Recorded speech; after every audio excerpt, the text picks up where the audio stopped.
Welcome back to Myths and Mayhem, Episode 4, Prometheus, the Titan who stole fire. Now, last episode, Zeus defeated the Titans. Cronus got overthrown. Atlas got assigned the worst group project in the history of existence, and the Olympians officially took control of the universe. Everything should be great now. The war's over. The bad guys lost. The good guys won. Roll credits. Except that's not how Greek mythology works. Because the moment Zeus finally gets everything that he wants, he immediately starts creating brand new problems. Which brings us to Prometheus. Now, if Zeus is the king of the gods, then Prometheus is that one friend who sees a rule and immediately wants to know why it exists. Not because he wants to learn, but because he wants to break it. Prometheus, he's technically a Titan, but unlike most Titans, he fought on Zeus's side during the Titanomachy, which means that after the war, he's actually in pretty good shape. He's respected, he's trusted, and most of importantly, he's free. Nobody's trying to throw him into Tartarus. Honestly, by Greek mythology standards, things are going pretty fantastic. The problem is Prometheus, he's got a habit, and that habit is helping humans.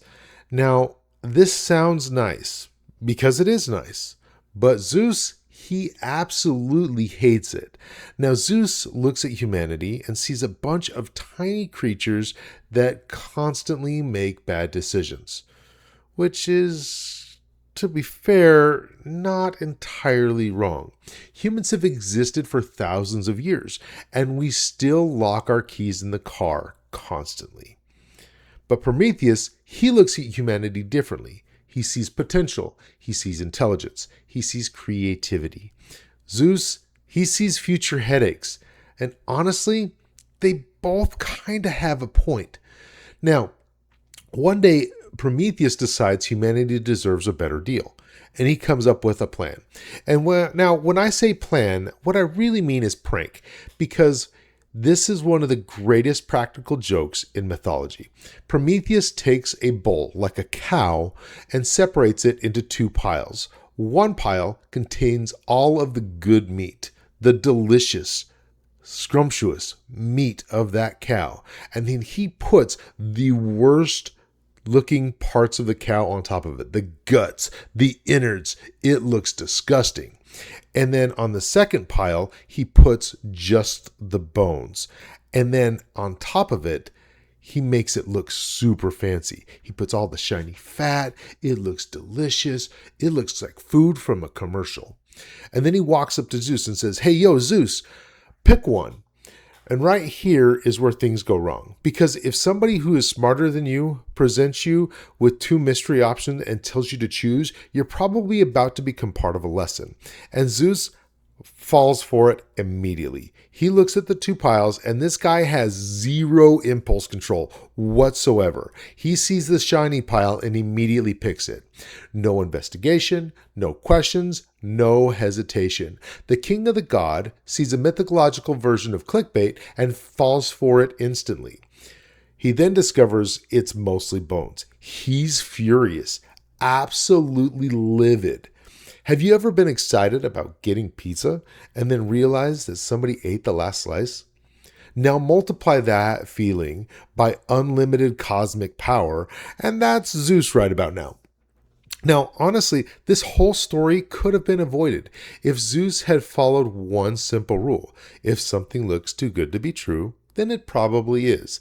This lesson has survived for 3,000 years, and somehow people still click on suspicious links. It gets me all the time too. Now, in this situation, what would a normal person do?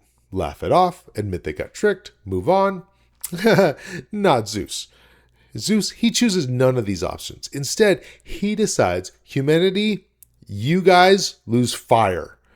All of humanity, every single person, because one Titan embarrassed him. This is like banning recess for everyone because one kid made a joke.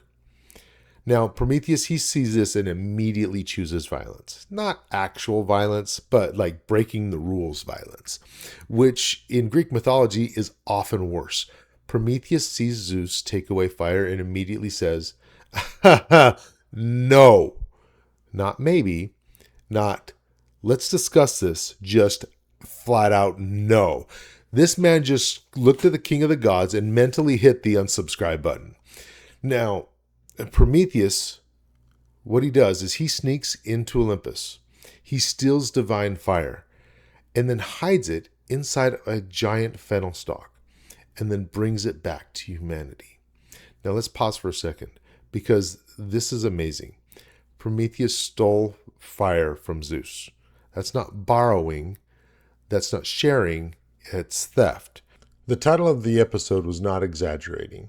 The man literally commits a mythological heist. It's grand theft arson. Somehow, he gets away with it for about 5 minutes. The moment humans get fire back, civilization starts moving forward. Cooking, tools, metalworking, technology, everything starts improving. It's basically the ancient Greek version of unlocking a new tech tree in a video game. Humanity goes from, hey, I found a rock, to, what if we built a city? Very quickly. And Zeus, he notices, which is unfortunately for literally everyone involved. Now imagine you're Zeus. You specifically banned fire. You made a huge announcement. You probably gave a speech. Maybe even made some dramatic lightning strikes for emphasis. And then a few weeks later, you look down at Earth and everyone still has fire. You probably think, that's interesting. Then you see somebody cooking dinner. Weird. Then somebody forging metal. Wait a minute. Then you see somebody lighting a campfire. Then you suddenly realize, Prometheus! Because honestly, who else could it be? At this point, Zeus doesn't even need evidence. This has Prometheus written all over it. Now imagine being assigned to be the detective on this case. Who stole fire from Olympus? I don't know. Well, who constantly argues with Zeus? Oh, that's Prometheus. Who is always helping the humans? Oh, yeah, that's Prometheus. Who has the history of making Zeus look silly? Oh, definitely Prometheus. Case closed. Fastest investigation in mythology. Now, Zeus, he's angry, and not regular angry. Not, I stepped on a Lego angry. We are talking cosmic levels of rage bait angry, because Prometheus didn't just break a rule. He embarrassed Zeus again. And if there's one thing that we've learned about Zeus is this: he can forgive almost anything. He cannot forgive being made to look foolish, especially in front of the other gods. Because you know that Hermes was talking about it. Apollo definitely was talking about it. And Dionysus, he was probably telling everybody else. Olympians have become one giant group chat. And Zeus, that guy's the punchline. So Zeus, he captures Prometheus. He chains him to a mountain and then sentences him to eternal punishment. Now that's already bad, but Greek mythology doesn't believe in moderation. So every day an eagle flies down and eats Prometheus's liver, then flies away. Every night the liver grows back, and the whole process repeats every day, day after day, forever and ever, which is honestly raises some questions. First, who trained that eagle? Second, did the eagle ever get bored? Imagine doing the exact same thing every single day for eternity. At some point, even the eagle has to be thinking, I could really use a vacation. Now let's stop and rank the worst jobs in Greek mythology. Number 3, the eagle. Same lunch every day, forever. Seriously, you can't have the same thing every day for lunch. It's horrible. Worst job number 2, Atlas, holding up the heavens and not even getting credit for this correct job. People think you're holding up Earth. You're really holding up the heavens. No breaks, no weekends, no retirement. And job number 1, anybody responsible for explaining consequences to Zeus. That is a job with a 100% failure rate. Now, you would think that chaining Prometheus to a mountain would be enough. Well, you'd be wrong, because Zeus decides that humanity also needs punishment. Again, remember, humanity didn't do anything. They're that kid in the back of the room that was just watching stuff happen. And they weren't the ones that stole the fire. Prometheus stole it. But Zeus is operating under the management style that I like to call everybody gets detention. So Zeus orders the god to create the first woman, and her name is Pandora. And every god contributes something. She's beautiful. She's charming. She's talented. She has skills for days. She's intelligent.